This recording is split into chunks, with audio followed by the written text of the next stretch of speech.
होगी बारिश वचन की, फूल खिलेगा सच्चाई का। सत्यम सत्यम सत्यम सत्यम सत्यम सत्यम सत्यम सत्यम।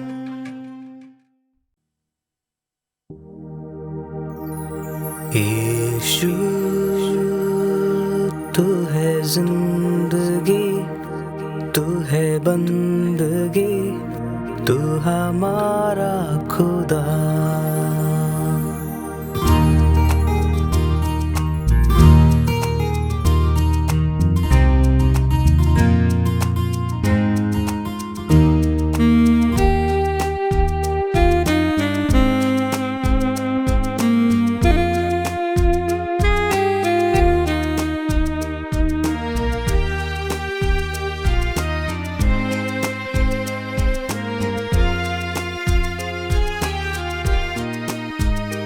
यीशु तू है जिंदगी, तू है बंदगी, तू हमारा खुदा। यीशु तू है जिंदगी, तू है बंदगी, तू हमारा खुदा। सच्चाई है तू ही, तू जिंदगी का रास्ता, तुझसा नहीं कोई। तू है हमारा बादशाह, बादशाह, बादशाह।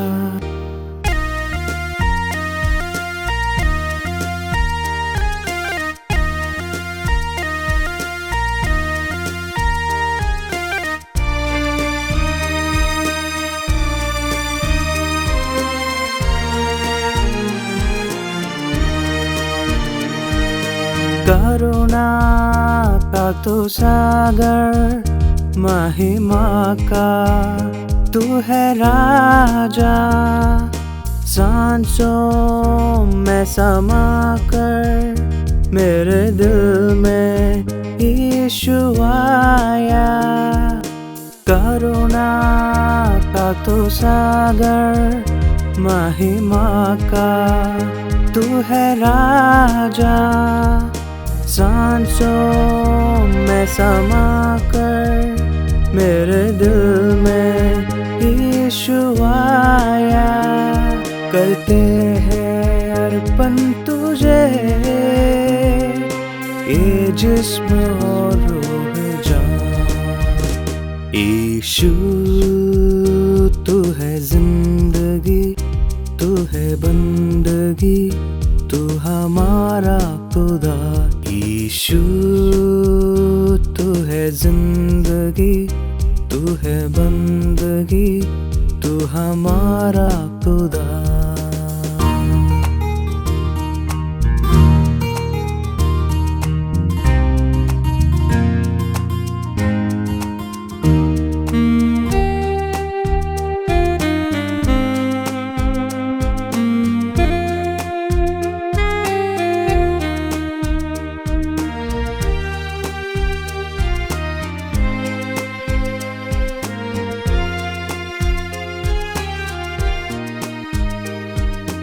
निर्बल का तो बल है, संकट में तू सहारा। शांति हमें देता, सब कुछ है तू हमारा। निर्बल का तो बल है, संकट में तू सहारा। शांति हमें देता, सब कुछ है तू हमारा। तेरे खून से हमको मिले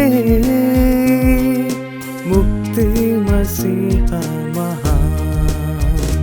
यीशु तू है जिंदगी, तू है बंदगी, तू हमारा खुदा। यीशु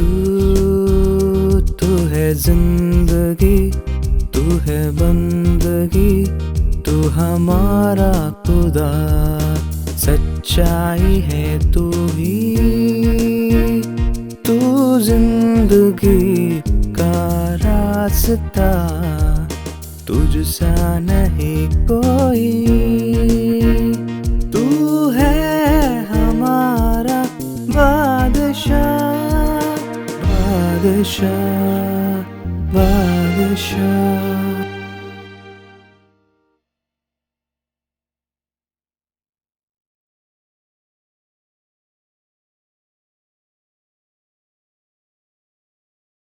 प्यारे दर्शकों, हम अगापे सुसमाचार सेवकाई की ओर से सत्यम सत्यम सत्यम कार्यक्रम के माध्यम से प्रभु यीशु मसीह का सुसमाचार आपके लिए लेके आए हैं। परमेश्वर की नाम की महिमा हो।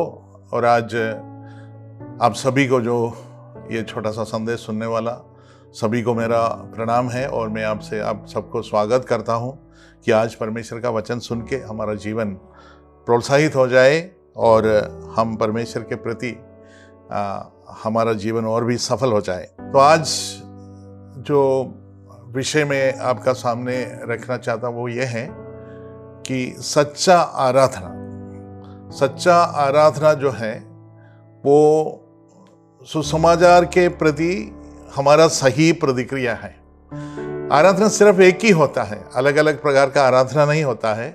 सिर्फ एक ही आराधना होता है, वो सच्चा जीवित परमेश्वर का आराधना होता है, और वो उनके द्वारा होता है जो सच्चा सुसमाचार सुन के नया जीवन प्राप्त किया हुआ लोग, सुसमाचार सुन के उद्धार पाए हुए लोगों के द्वारा सच्चा जीवते परमेश्वर को देने वाला आराधना होता है ना। उसके अलावा कोई आराधना नहीं होता है, सिर्फ एक ही आराधना होता है। आराधना क्या नहीं है? आराधना कोई एक कार्यक्रम नहीं है जो सिर्फ रविवार 2-3 घंटे चलते हैं, वो नहीं है आराधना। आराधना जब हम बाइबल पढ़ते हैं हमको समझ में आते हैं कि आराधना एक जीवन शैली है ना। कोई कार्यक्रम, विशेष कार्यक्रम नहीं, वो सब इसमें होता है, पर आराधना एक जीवन शैली है। तो आज उसके संबंध में हम एक वचन पढ़ेंगे। बाइबल से एक वचन हम पढ़ने के लिए कोशिश करेंगे। रोमियों का पत्री 12 अध्याय उसका 1 और 2 वचन में पढ़ना चाहता हूं। इसलिए हे भाइयों, मैं तुमसे परमेश्वर की दया स्मरण दिलाकर विनती करता हूं कि अपने शरीरों को जीवित और पवित्र और परमेश्वर को भावता हुआ बलिदान करके चढ़ाओ। यही तुम्हारा आत्मिक सेवा है। इस संसार के सदृश न बनो, परंतु तुम्हारे मन के नए हो जाने से तुम्हारा चाल चलन भी बदलता जाए, जिससे तुम परमेश्वर की भली और भावती और सिद्ध इच्छा अनुभव से मालूम करते रहो। तो ये वचन हमको बताते हैं सच्चे आराधना क्या होता है।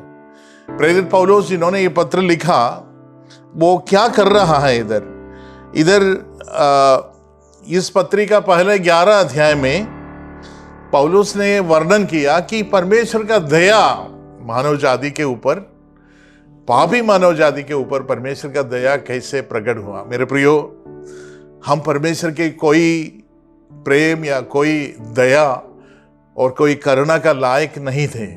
परमेश्वर के वचन कहते हैं सब ने पाप किया। इसी पुस्तक रोमियों की पत्री में ही पौलुस लिखे रखा है कि सब ने पाप किया और परमेश्वर की महिमा से रहित हो गया। तो उस स्थिति में हम सिर्फ परमेश्वर के क्रोध के हम पात्र हैं। सिर्फ परमेश्वर के ओर से हमें उनका क्रोध हमारे ऊपर आने वाला था। परमेश्वर की ओर से हमें दंड मिलने वाला था, क्योंकि वचन कहते हैं पाप की मजदूरी मृत्यु है। तो हम सिर्फ वही उसी के लिए लायक था, दंड के लिए, यानी मृत्यु का दंड के लिए हम सभी लोग लायक थे, है ना। और इस पुस्तक का, इस रोमियो की पत्रिका पहला 3 अध्याय में पौलुस इसी का वर्णन कर रहे हैं कि कैसे मानव जाति के ऊपर परमेश्वर का क्रोध स्वर्ग से प्रकट होता है और उसका परिणाम क्या है। मानव जाति, हरेक व्यक्ति परमेश्वर का दंड का योग्य बन चुका है। पर यहाँ इस अध्याय में पौलुस परमेश्वर का दया का वर्णन कर रहे हैं, परमेश्वर का दया स्मरण दिला रहे। तो पहले वचन में ऐसा लिखा है, इसलिए है भाइयों, किस लिए? इसलिए कि परमेश्वर ने अपना दया हमारे ऊपर उंडेल दिया है ना। उसके कारण, इस कारण मैं उस दया को स्मरण दिलाता हूं। तो ये सबसे ज्यादा हमें स्मरण करने की जरूरत है कि परमेश्वर की दया क्या है। इस पुस्तक में उसी का वर्णन सबसे ज्यादा पौलुस ने किया है। परमेश्वर का दया क्या है? परमेश्वर हमको बचाने के लिए, हम जो पापी मनुष्य को, हमें जो दंड मिलना था उस दंड से बचाकर परमेश्वर के दया और परमेश्वर के करुणा का पात्र बनाने के लिए परमेश्वर ने क्या किया है, यही इसी का वर्णन हमको इस 11 अध्याय में पूरा मिलता है। तो उसका वर्णन करने के बाद पौलुस बोलते हैं, मैं उसका स्मरण दिलाता हूं। आपको यह बात कभी नहीं भूलना है कि परमेश्वर हमसे कितना प्रेम किया है, क्योंकि हम कोई अच्छे लोग भी नहीं थे। हम परमेश्वर के प्रेम के लायक किसी काम नहीं किया। हमने सिर्फ परमेश्वर के क्रोध का लायक बन चुके अपने कामों के द्वारा, अपने पापों के कारण। पर परमेश्वर हमारे ऊपर दया किया और इस दया इसी रीति से प्रकट हुआ। रोमी 5वें अध्याय में पौलुस लिखे रखा है कि परमेश्वर की दया इसी रीति से प्रकट होता है, जब हम पापी ही थे परमेश्वर अपने पुत्र को हमारे लिए मरने के लिए भेजा। इससे बढ़कर कोई प्रेम नहीं है ना। किसी गुणवान व्यक्ति के लिए, किसी धर्मी जन के लिए कोई मरना भी संभव हो सकता है, पर परमेश्वर ने अपना प्रेम की भलाई इसी रीति से हम पर प्रकट किया कि जब हम पापी ही थे, सही वक्त पर परमेश्वर का पुत्र यीशु मसीह हमारे लिए मरने के लिए तैयार हो गया। तो इसी रीति से यह परमेश्वर का दया है। इतना हम जो परमेश्वर के ओर से हमें जो दया मिला, तो हमें इसको भूलना नहीं है ना। प्रेरित इसी को याद दिला रहे, मैं तुमको स्मरण दिलाता हूं। एक ही चीज का सबसे ज्यादा बाइबल स्मरण दिलाना चाहता है कि परमेश्वर की दया क्या है ना। परमेश्वर ने कैसे हम पर दया किया, ये बात का स्मरण हमको दिलाना चाहते हैं। यहां भी, इस पुस्तक में भी, और ये जो वचन हमने पढ़ा इधर भी, पौलुस क्या करते हैं? परमेश्वर का दया का स्मरण दिला रहे हैं। और ये जो दया है हमें कभी भूलना नहीं। प्रेरित यूहन्ना भी अपना पहली पत्री 3 अध्याय उसका पहला वचन में ऐसा लिखा है, देखो परमेश्वर ने हम पर कितना प्रेम किया, हमसे कितना प्रेम किया कि हम उसके संतान कहलाएं। मेरे प्रियो, हम परमेश्वर के संतान नहीं थे। हम परमेश्वर के बहरी थे, परमेश्वर के दुश्मन थे। हम परमेश्वर को आदर नहीं किया, कभी उनका आज्ञा ना माना। हम आज्ञा ना मानने के कारण परमेश्वर के विरोधी बन चुके थे। पर परमेश्वर का दया हमको इस प्रकार बदल दिया। हम जो परमेश्वर के दुश्मन थे, हम जो परमेश्वर के बैरी थे, आज परमेश्वर के संतान बन चुका। तो यही सुसमाचार का काम है जो हमारा जीवन में करते हैं, है ना। हम परमेश्वर के जो दुश्मन थे, हमको परमेश्वर के संतान बना लिया आज। तो इसलिए यूहन्ना कहते हैं, देखो परमेश्वर ने हमसे कितना प्रेम किया कि हम उनका संतान कहलाए। ऐसे परमेश्वर का संतान बनने के लिए हमको कोई योग्यता नहीं था मेरे प्रियो। तो यह है परमेश्वर का दया, हम पर दया किया, हमारा पापों को क्षमा किया। हम नरक जाने के लिए लायक थे, हम परमेश्वर का क्रोध और दंड के पात्र थे। तो आज परमेश्वर ने हम पर इतना दया किया कि हम यीशु मसीह के समान परमेश्वर के संतान बन गया, और यीशु मसीह के जैसे हम, उसके साथ साथ हम परमेश्वर के वारिस बन गया। तो आज परमेश्वर को हम हे हब्बा पिता पुकारने के लिए हमें एक पुत्रत्व का पद हमको दे दिया। इससे बढ़कर कोई दया का ऐसे कोई प्रकट नहीं हुआ है, इंसान का इतिहास में कभी भी प्रकट नहीं हुआ है। तो पौलुस बोल रहे हैं, इसलिए पर ये जो परमेश्वर का दया तुम्हें स्मरण रखना है और इसके प्रतिक्रिया में हमें कैसे जीवन जीना है, यही आराधना है, सच्चा आराधना। इसलिए मैं बोल रहा हूं, सच्चा आराधना वही व्यक्ति कर सकता है जो सुसमाचार को बराबर ग्रहण किया हुआ व्यक्ति है ना। सुसमाचार को बराबर यदि हम ग्रहण नहीं करते हैं तो हम परमेश्वर का संतान नहीं बन सकते हैं, परमेश्वर का अनुग्रह का पात्र नहीं बनते हैं, तो हम परमेश्वर का सच्चा आराधना हम कर नहीं सकते हैं, ठीक है ना। जब तक परमेश्वर का पवित्र आत्मा हमें नया जन्म का अनुभव नहीं देते, हमारा मरा हुआ पापों के कारण मरा हुआ आत्मा को जिलाएगा नहीं, तब तक हम परमेश्वर का आराधना आत्मा और सच्चाई में हम नहीं कर सकते हैं। तो इसलिए आराधना जो है, सच्चा आराधना क्या है? परमेश्वर की दया की प्रतिक्रिया है, यानी परमेश्वर की दया सुसमाचार के द्वारा प्रकट होता है और उस सुसमाचार के प्रति हमारा जो जीवन में जो बदलाव आता है, हम फिर परमेश्वर के लिए अपना जीवन हम परमेश्वर को देने के लिए हम कर्जदार बन जाता है। हम उसके बदले क्या देंगे? जब प्रभु ने अपना जीवन हमारे लिए दिया, जब प्रभु ने अपना जीवन हमारे लिए दिया, जब प्रभु हमारे लिए मरा, उसके बदले में हम क्या देंगे उनको? बस पौलुस अपना 2 कोरिन्थी 5वां अध्याय में ऐसे कहते हैं, हम एक बार उसको पढ़ के हम देखेंगे पौलुस क्या कहते हैं। उचित प्रतिक्रिया क्या है? जब प्रभु हमारे लिए जीवन दिया, प्रभु ने हमारे लिए मरा, तो उसके लिए एक उचित प्रतिक्रिया हमारे तरफ से क्या होना है, मैं एक बार आपको पढ़ के सुनाना चाहता हूँ। 2 कोरिन्थी 5वां अध्याय उसका 14 और 15 वचन में पढ़ के सुनाऊंगा। क्योंकि मसीह का प्रेम हमें विवश कर देता है, इसलिए कि हम ये समझते हैं, पौलुस बोलते हैं, हम ये समझते हैं कि जब एक सबके लिए मरा, ये कौन है? हमारा प्रभु यीशु मसीह सबके लिए, यानी हम सबके लिए मरा, तो सब मर गए, हम उनके साथ हम भी मर गए।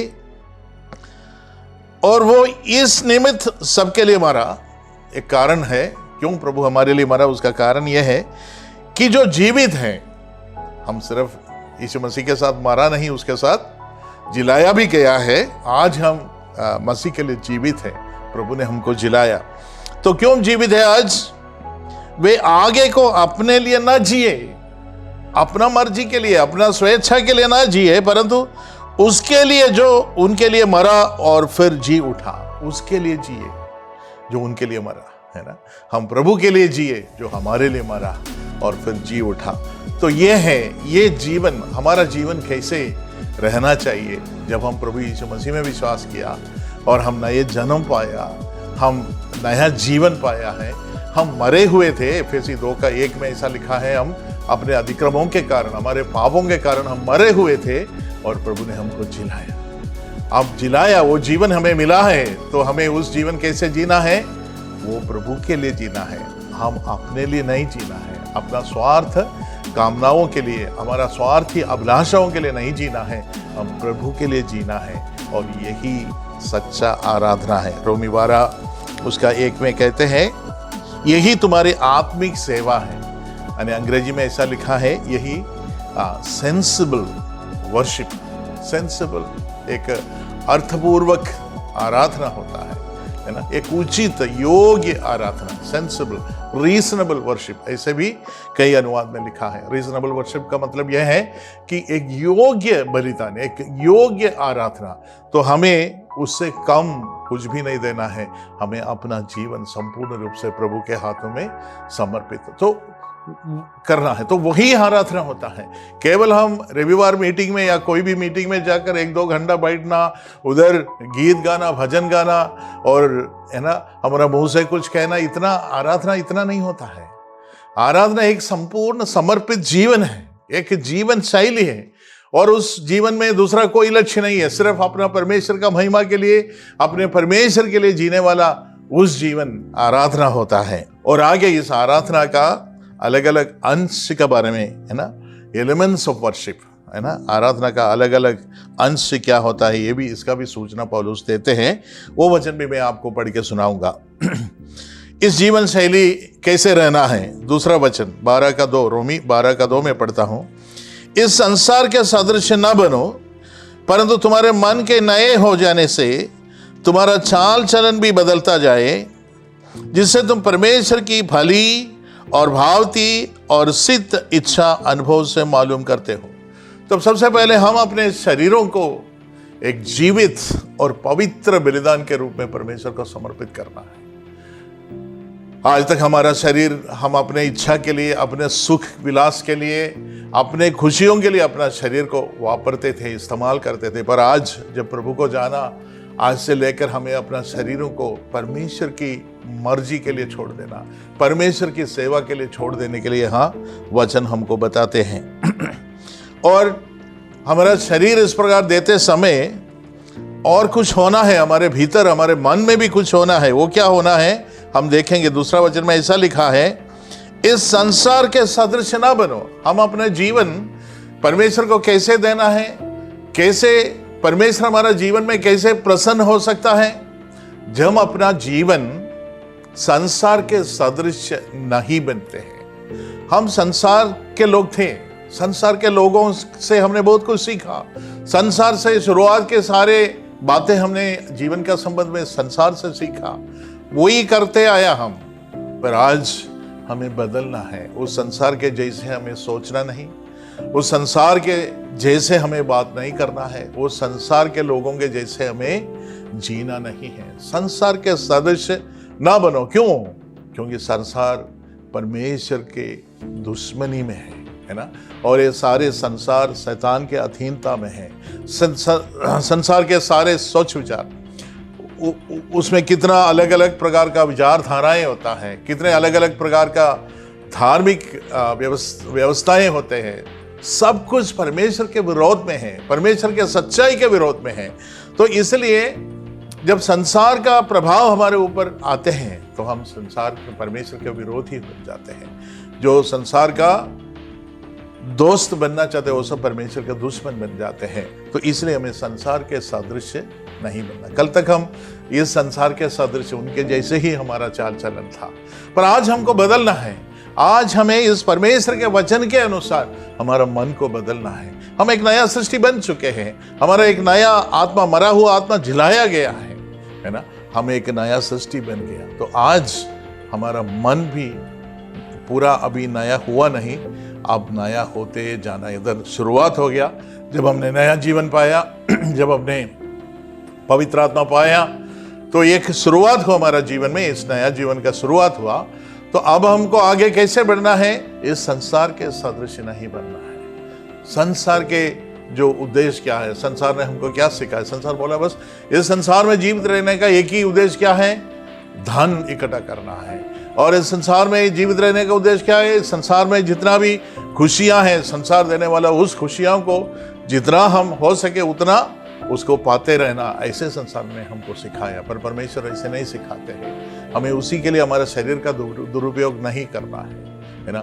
संसार का खुशियाँ आखिर में हमारा शरीर को, हमारा जीवन को पूरा बिगाड़ देते हैं।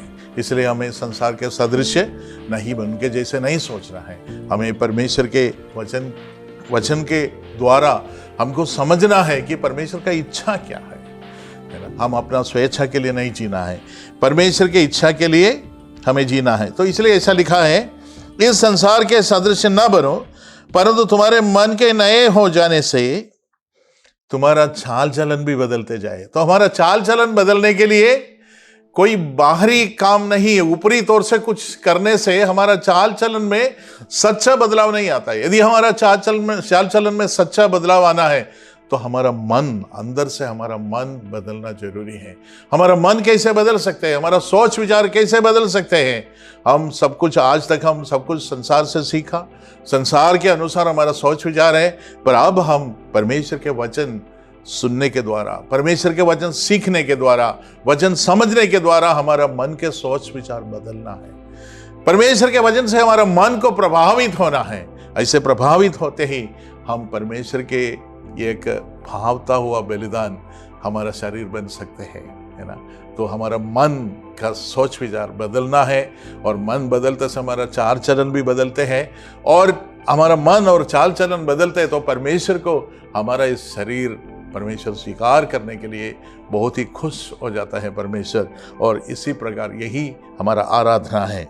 और आगे ऐसा लिखा है, तुम्हारा चाल चलन भी बदलता जाए जिससे तुम परमेश्वर की भली और भावती और सिद्ध इच्छा अनुभव से मालूम कर सकते हैं। तो हम परमेश्वर के जो इच्छा है वो भलाई है हमारे लिए, है ना। इस संसार के जो योजनाएं हैं, इस संसार से जो बातें हमें सीखें वो हमारे लिए अच्छी बात नहीं है। वो हमारा जीवन में कोई भलाई को नहीं लाते, हमारा जीवन को आखिर में उस जीवन को पूरा बिगाड़ देते हैं इस संसार के सोच विचार। तो हमें परमेश्वर के सिद्ध परफेक्ट, परमेश्वर के इच्छा में कोई कमी नहीं है, वो हमारे लिए सबसे अच्छा है। तो परमेश्वर का वो परफेक्ट विल क्या है, सिद्ध इच्छा क्या है, हमें उसको मालूम करना है। ये हमारा परमेश्वर के वचन के और प्रार्थना के द्वारा हम सीख सकते हैं, और उसके अनुसार हमारा जीवन को बदलते रहना है। मेरे प्रियो, यही है सच्चा आराधना। यदि ये हमारा जीवन में नहीं चलते हैं तो हम होठों से, हमारा मुंह से जो कुछ हम गाते हैं, जो कुछ हम कहते हैं, जो कुछ करते हैं, वो सब ऊपरी तौर से जो कुछ हम करते हैं वो परमेश्वर के सामने उसका कोई मूल्य नहीं रहता है। तो ये अंश आराधना में होना है। हमारा भीतरी सोच विचार, हमारे मन की नया हो जाते रहना, ये सब बहुत जरूरी है। तब परमेश्वर हमारा आराधना को, हमारा ऐसे जीवन को परमेश्वर स्वीकार करते हैं। और ये जो जीवन है, इस आराधना का जीवन, इस प्रकार बदलते रहना, इस प्रकार परमेश्वर के वचन के द्वारा प्रभावित होते रहना, ये हमारे खुद की बुद्धि में, ताकत में हम कर नहीं पाते हैं। इसलिए परमेश्वर अपना अनुग्रह हमको देते हैं, और हम जब परमेश्वर पर भरोसा करते हैं और जब हम वचन के द्वारा सीखते हैं कि सच्चे आराधना क्या है, हमें उस आराधना का चाहने वाला बनना है, और उसी के लिए हमें प्रार्थना करना है। हमें ऐसे बार बार प्रार्थना करना है, हर दिन प्रार्थना कर, परमेश्वर मुझे एक सच्चा आराधक बना दे मेरे परमेश्वर। मैं उन इस्राएली लोगों के समान, आपने जो कहा था, है ना, ये लोग होठों से मेरी बढ़ाई तो करते हैं, महिमा तो करते हैं, पर उनका हृदय मुझसे दूर है। ऐसा नहीं होना है मेरे प्रभु।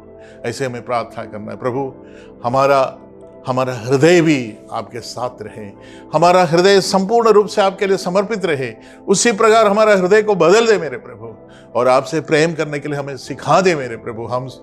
हम अपनी स्वयं की ताकत से हम आपसे प्रेम नहीं कर पाते प्रभु। हम स्वार्थी लोग हैं, हमारा स्वाभाविक रूप से हम स्वार्थी लोग हैं। हमारा जीवन को बदल दे, आपका प्रेम हमारा मन में आपने उंडेल दिया है, तो इसलिए हमें सामर्थ दे प्रभु कि हम आपसे प्रेम करें और हमारा जीवन संपूर्ण रूप से आपके लिए प्रतिष्ठित हो जाए मेरे प्रभु। ये हमारा प्रार्थना, इसके द्वारा हमारा जीवन बदल जाता है। इसी प्रकार जब हम प्रार्थना करके आगे बढ़ते हैं तो हम सच्चा आराधक बन सकते हैं। और मेरा अब तक जो मैं कह रहा था यही बात है कि जो सुसमाचार प्रभु ने हमको बचाने के लिए, जिस सुसमाचार के द्वारा परमेश्वर हमको उद्धार देते हैं, उस सुसमाचार बताते हैं हमको परमेश्वर ने हमें कैसे प्रेम किया, कैसे अपने एकलौता पुत्र यीशु मसीह का कुर्बान कर दिया हमें बचाने के लिए। अब उसके लिए एक सही प्रतिक्रिया इस प्रकार का आराधना है, जो अपना संपूर्ण जीवन को परमेश्वर को देना है ना। एक और वचन में पढ़ के समाप्त करना चाहता हूं। पहले कुरिन्थियों उसका अध्याय 6 से एक वचन में पढ़कर मैं फिर समाप्त करूंगा। पहले कुरिन्थियों अध्याय 6, इसी आराधना का संबंध में इस वचन लिखा है। एक प्रश्न के रूप में हमसे पूछते हैं। पहले कुरिन्थियों अध्याय 6 का 19, क्या तुम नहीं जानते कि तुम्हारी देह पवित्र आत्मा का मंदिर है और जो तुम में बसा हुआ है और तुम्हें परमेश्वर की ओर से मिला हुआ है, और तुम अपने नहीं हो। तो परमेश्वर पूछते हैं, क्या तुम नहीं जानते तुम अपने नहीं हो? क्योंकि दाम देकर मोल लिए गए हो, इसलिए अपने देह के द्वारा परमेश्वर की महिमा करें। तो हमारा शरीर अपना नहीं है। पहले हम क्या सोचते थे ये मेरा शरीर मेरा है, मैं अपना मर्जी के, अपना स्वेच्छा के अनुसार इस शरीर को लेकर मैं कुछ भी कर सकता हूँ।